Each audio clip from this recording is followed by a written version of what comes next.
announced me, some guy just got up and went, I'm fucking off. Where's he gone? I'm going to wait for him to come back, you know? No, it's good to be here. Thank you all for having me. What's quite nice, it brings back quite a few memories for me gigging in Bracknell, because I used to sort of come this way a lot when I was a child, about a week ago. No, I don't like looking young. People say it's a good thing looking young. I always find it embarrassing, because every time I answer my front door, I get asked that same question. Is your mum and dad in? Right? And when I was about 14 or 15, I looked so young, I once got ID'd for a steak and ale pie. But that's a very silly joke. I'm having a bit of trouble with that one there, like many men in the room. But no, sorry. See, I'm getting old. I'm 22 now. I've lost half of you. I thought 22 was quite impressive, and then the freshly 18-year-old turned up, and I was like, she said 2000, I was born in 2002, and I was like, fuck it, I feel old.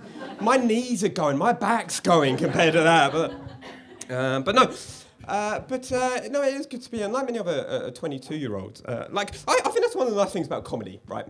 Age groups mixing. Right, the only other time our age groups mix are on fucking speed awareness courses, aren't they? Right? Let's be honest, I'm 60 and a 30, I've seen you before, mate, you know?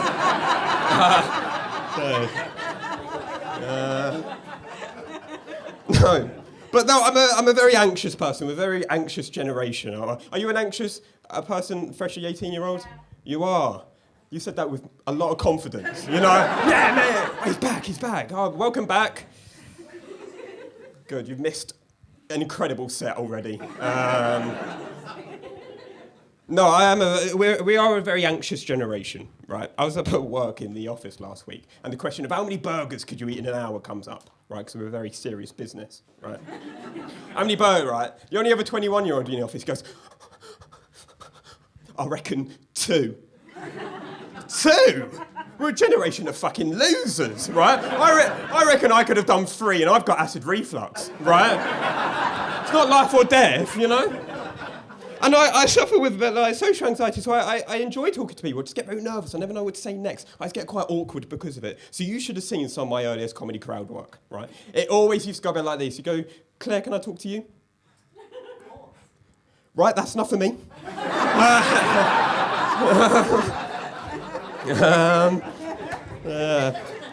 Very scary front row, you lot. I've had to use this as a fucking weapon, you know?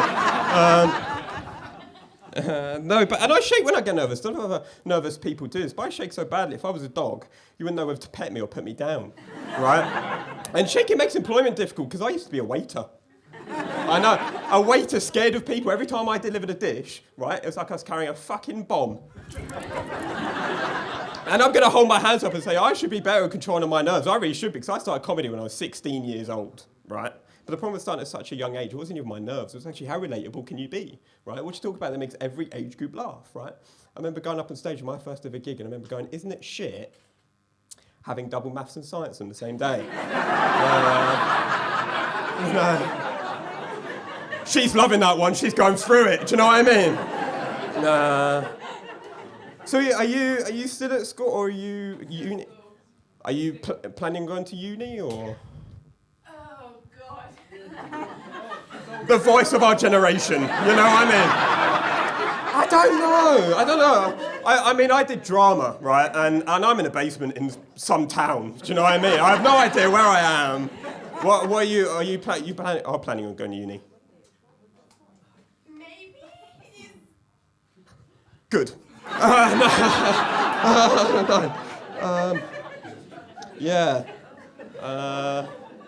No, I did drama. Not good. Anyone else do drama? Yep, that sounds about right. Yeah, about right. Yeah. I'm not going to pretend on that one. No, it is good to be in Brad. I travelled in from like Gravesend way. Gravesend? Yeah, Kent. Well done. Good. Yeah, good. I like that. Look, it's very witty, the front row. It will get you up in a minute. Kent, yeah, we know Gravesend? Gravesend? What do we think of Gravesend? Don't give it too many compliments, do you know what I mean? No, Gravesend's the sort of place like when they tell you to get home safe, you don't know if it's a saying or a challenge, right? And they have an excellent park and ride. I park and they ride off with it, you know. No, a lot of my anxiety, it does come from the fact I'm autistic, right? And I don't really like mentioning, when I first started in comedy, I didn't really like mentioning I was autistic, but I feel like, you know, the more I've grown as a person, I feel like I have to talk about it, because let's be honest, I know you're all thinking it, right? You know, you're felt a bit patronising, didn't I? Yeah. You're all thinking, this guy's got something, and it definitely ain't talent, you know? Thank you very much. Thanks for laughing so hard at that one, you know.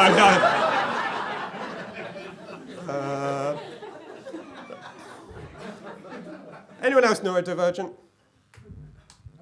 No? Anyone? Hey! Fucking hell, so I doing a gig to a care home. Hey! What's it?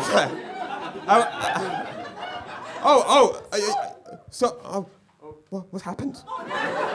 Oh, your daughter here. Oh. And are you? I won't say anything mean, I promise. Are you? Yeah, you are. Like, yeah, no, because we came on a bus together, didn't we? You know.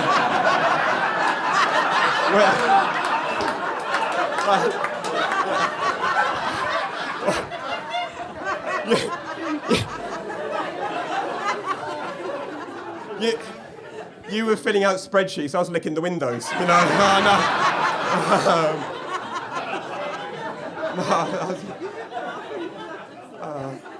I love cracked ribs, Gary. Because you can't. Oh, I'm so sorry. I think he was trying to laugh and you're. Oh. Don't make him laugh, it's worse. Oh, fuck. Oh, he's dying.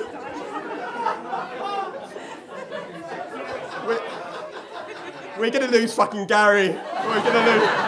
No, don't laugh. Don't laugh.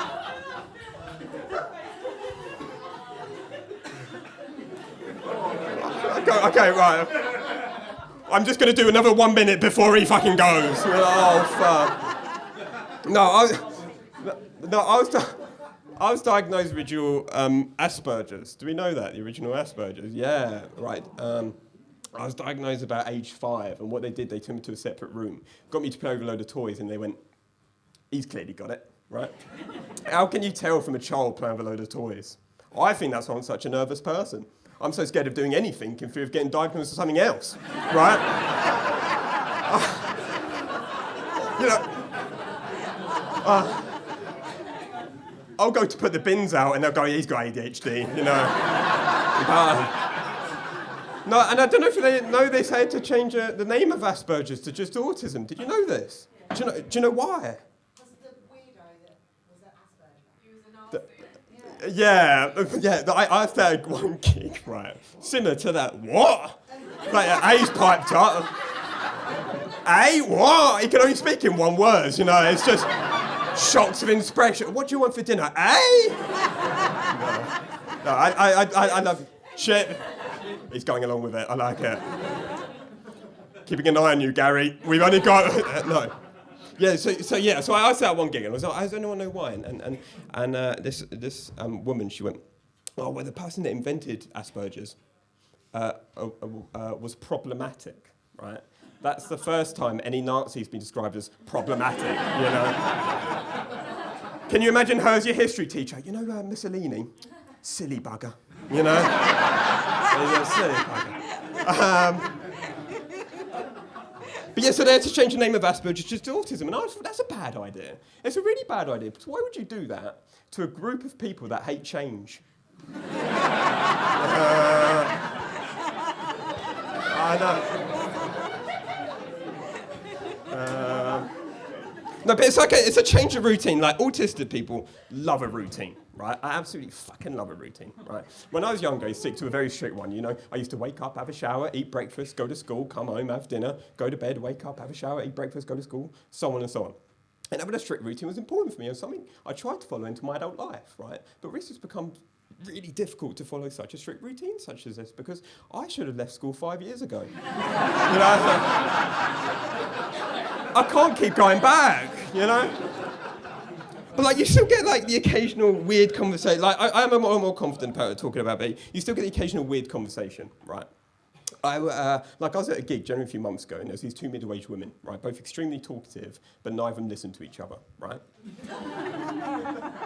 And lady one starts, she goes, I think my son has autism. Because they say it like they're trying to tell you a secret across the room, right? Autism, right? Or like they're trying to use every facial expression possible, which is ironic, because I can't read a single fucking one of them, right? She goes, I think my son has autism. Because he's lazy and unemployed, right? I didn't realise unemployment was a symptom of autism, right? I wish I knew that before I started my 40-hour working week. I could have got out of it, right? And lady two pops up, she goes, well, my son actually has autism, right? And he's low functioning, right? And then she looked at me. She went, I suppose a little bit like yourself. Thank you very much. I'm glad you're all in agreement tonight. Do you know what? Like, I want every autistic person to get the help they need, like they really need, because don't worry about me, right? The only dangerous symptom I have is I'm a little bit obsessed with air fixes. You know, the little model planes you paint and then sniff the glue afterwards, right? And lady two carries on. She goes, well, I always knew my son had something wrong with him because he's always been a bit lonely. People haven't really liked him. They felt quite repulsed by him, right? So clearly his autism was hereditary, right? Thank you.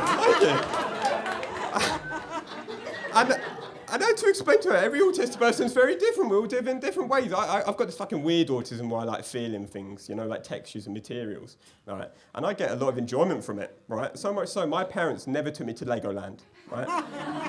They didn't have to, they took me to Carpet Ride. That one got Gary, it got Gary. Oh, fuck, that's another rib gone. I love it. Oh, no. Whose idea was it to go to the comedy night? You're trying to kill him off! Gary's like, no more. Cancel. You what? Cancel. Yeah, couldn't get, yeah. Oh, no, good. You might lose your life, but that's fine. No, but no, I know I've got to be a more confident and a more comfortable person, right? Do I look like a confident, comfortable person? Yeah. I didn't believe a single one of you. Oh, well, no. I had a professional photographer take my photo, right? And that's what they tell you, right? Just look natural, look confident, right?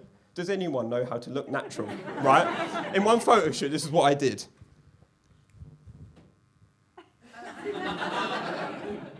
And he went, give us a smile.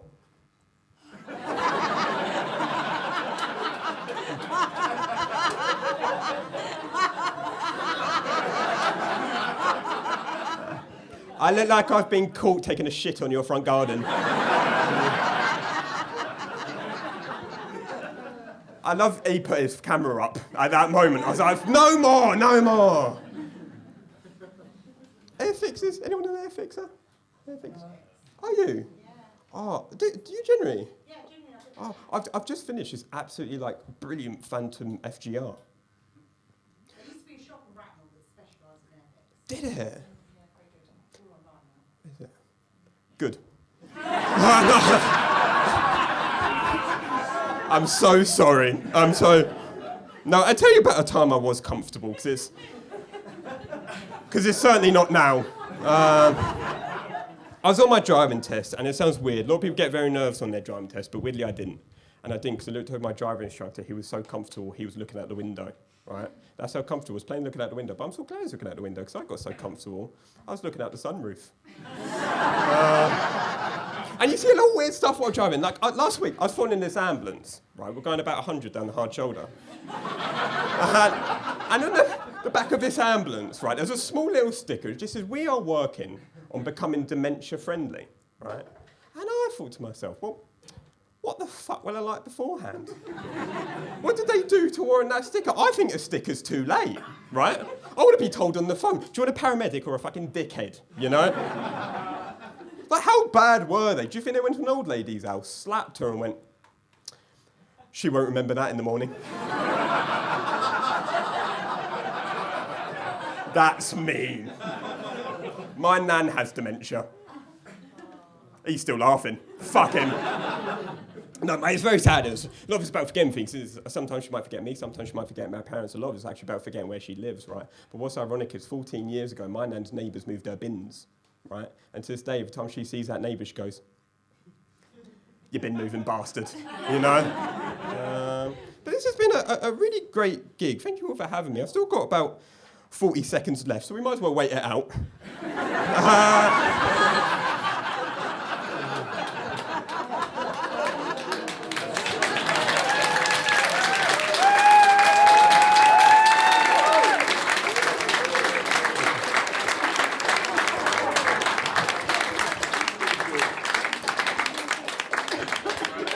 I'm not joking.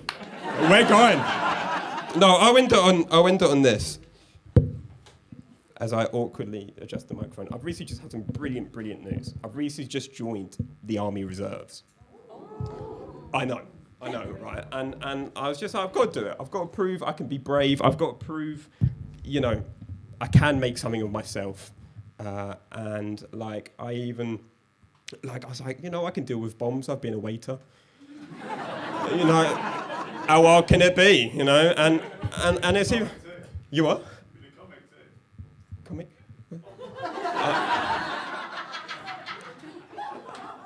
I'm tired. No, that was good. I fear my ending might not be as good as that anymore.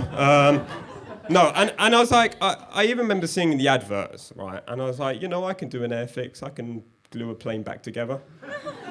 And then I got the letter through, right? And I realised I made a problem, right? I made an accident because I thought I was joining the reserved army, you know, the special battalion for shy and introverted people. I didn't think I was going to be in a war zone. I thought we were just going to try and look each other in the eye, right? But it turns out all the Army Reserves are just the army, but part-time. That's why being in Iraq Mondays and Tuesdays 10 till 1. But thank you all for having me. Good luck, Gary. Thank you. I love you all.